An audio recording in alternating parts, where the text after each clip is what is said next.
This is a tornado emergency. The National Weather Service in Denver, Colorado has issued a tornado emergency for northeastern Larimer County in northeastern Colorado, northwestern Weld County in northeastern Colorado. At 12:58 p.m. Mountain Daylight Time, an extremely violent and dangerous tornado was spotted moving at 18 miles per hour east towards Windsor.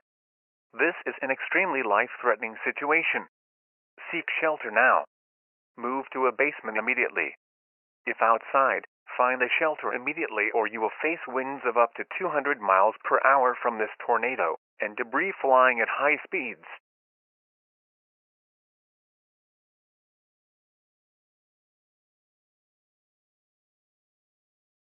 All programs in the warned area are transmitting this message. Do not go outside of your shelter at all until the all clear is given. If in a mobile home, find a sturdy building immediately. Updates will continue until the all clear is given. Keep a NOAA weather radio or other news outlets on in case of an emergency update.